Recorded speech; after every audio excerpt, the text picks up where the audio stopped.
What does Akira Toriyama love to do in Dragon Ball or Dragon Ball Z or now in Dragon Ball Super in the manga or in the story overall? What does the sensei himself love to do? He loves to give everybody a new transformation, and it doesn't matter what kind of a transformation, you're getting a new transformation. It is like, if there is an arc in Dragon Ball by now, by today's standards, with Toriyama's new way of thinking and understanding, it is like, okay, if there's a new arc and you do not get a power-up or a transformation or something in that regard, this is not Dragon Ball.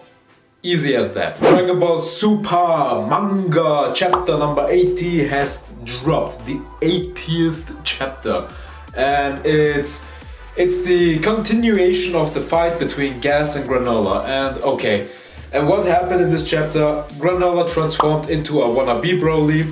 He smacked Vegeta's dick, and Goku is confused as shit and he can't do anything.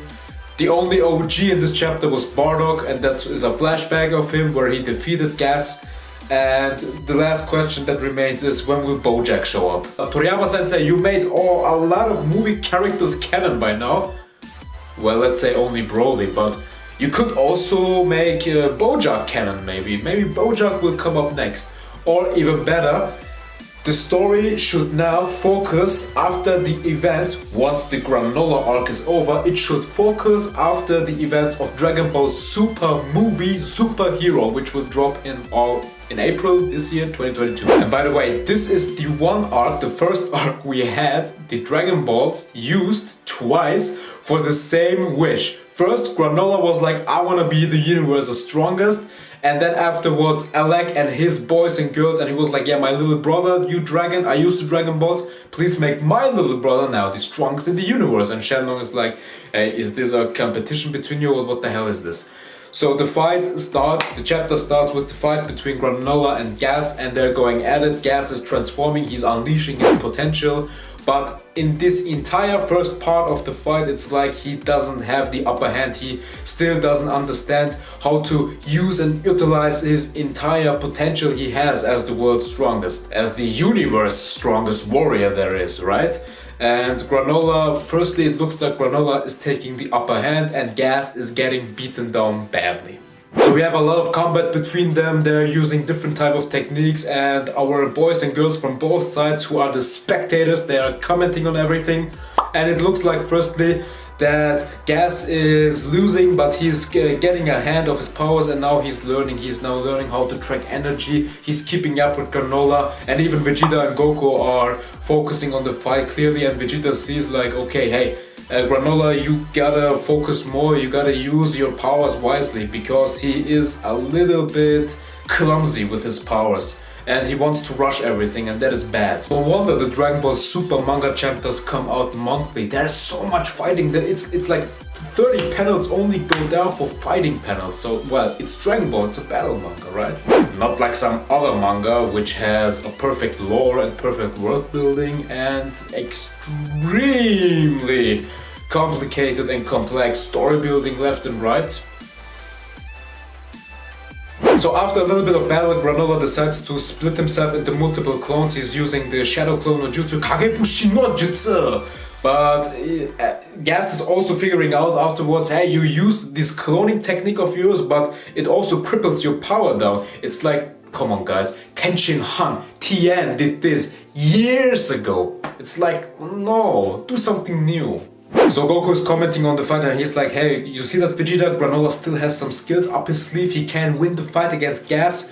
And it's like, yeah, do not to be sure about that, Goku, you're doing the same mistake every time. You are too hectic, you are too fast on your opinions, you need to calm down a little bit, don't rush things, please. So Granola attacks him with his clones, and Gas figured out that he split his powers. What does he do? He pulls a Vegeto, and he does the finger technique. He does 5 beams right and left hand, and he is piercing the clones of Granola. But that was exactly what Granola wanted. He comes in front of him and he's like, hasta la vista, you bitch.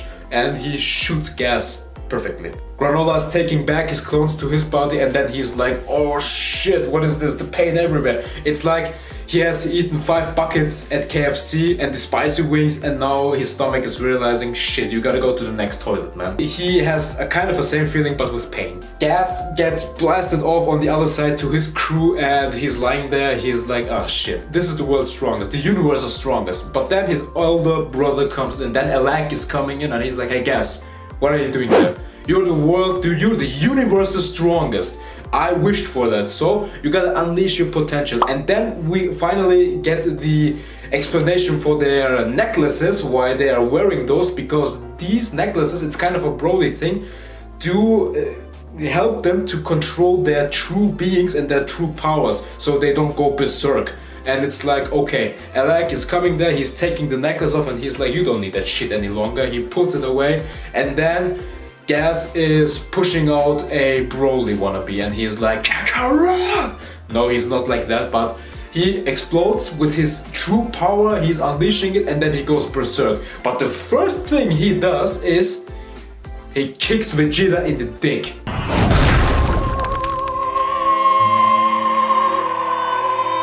One eternity later. He keeps kicking me in the dick.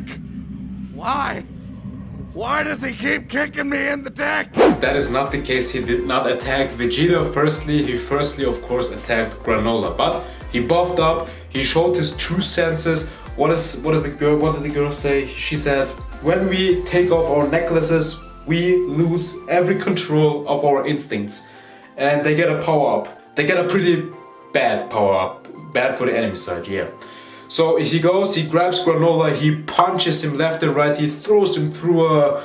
What was that? Through a forest, there were some trees and so he takes him, he throws him into the ground, he basically pulls out the Broly. He takes him, he smashes him in the ground, he punches him a few times in his face, and Vegeta is like, yeah, I've been through that. I don't want to do that again. But guess what, Vegeta? He then flies away, sees you next because he got aimbot for Vegeta's dick, and he smashes you in your dick and you fly away. That was for my dick. Fly away, na na na na na. So the Namekian Monaito is saying that, hey, this is the same look this dude had 40 years ago when he fought Bardock. And then it's like, hey, okay, now we know better. Bardock fought Gas in his true form, but later on we also find out Bardock defeated Gas back in the day, back 40 years ago. And yeah, but the difference now is he's now the strongest in the universe. Vegeta even asks him, how did Bardock beat this guy again? And it's like, Vegeta, hey, that was 40 years ago. Everybody got stronger. Time passed, and it's like, this is not the same dude that he was 40 years ago, right? Of course, Gas, because he's lost all of his senses, he even attacks his ally. He attacks the other two, the fat one and the girl. And then they are asking Alak, and it's like, hey dude, what are we gonna do against him? Look at him, he lost all of his senses, all of his control. And Alak is like, calm down, he's gonna control it because we need the plot. We need the plot going, and we need a final fusion at the end of the arc so he can get defeated and we are out of the picture. Goku rushes in to help Vegeta. He is sprinting, flying, and he's punching Gas. And in that moment, Gas is having a flashback, and then he does not see Goku, he sees Bardock. And then he is like, shit, I have PTSD, Bardock. And from the looks of Bardock, it looked like, man, that was a fierce fight. His scouter is broken, his armor is damaged left and right. It's like, okay, Bardock had a fight for himself there.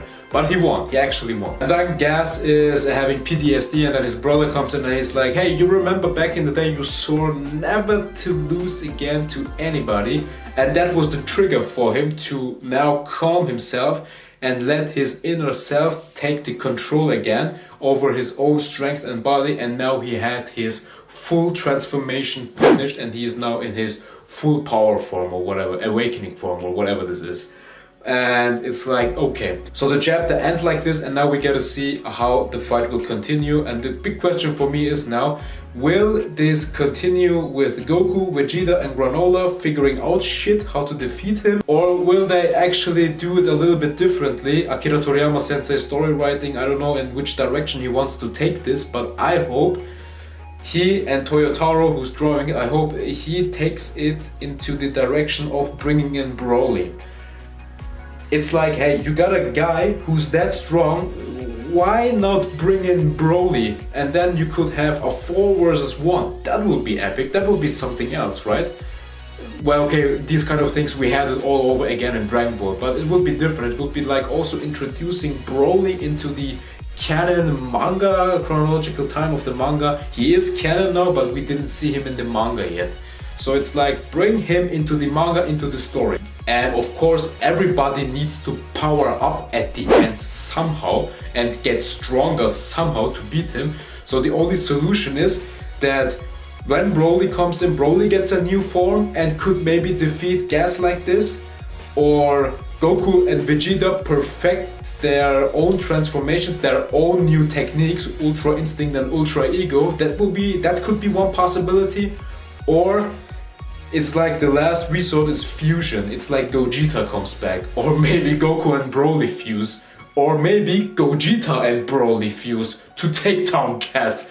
And that would be like, shit, what kind of a fusion would that be? It's like you have Gogeta and then you have Broly. It's Brogeta now. Brogeta is here to help. Brogeta saves the day. He is the Ultra Ego Instinctly Legendary Berserker Super Saiyan Blue Greenish.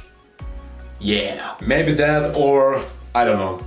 Toriyama will do one of those cases. It's like it's the same formula, a little bit twisted all over. This is Dragon Ball, so we gotta see how he will do things, Toriyama Sensei. Okay, it's your turn. Tell me what you thought about the latest chapter of Dragon Ball Super. It was like every time, man. It's okay, it's good, it's enjoyable. It's Dragon Ball. We love Dragon Ball. Please leave your comment and also like if you enjoyed this video. I would appreciate it a lot. Also, please sub and also share so a lot more people can watch this, hopefully.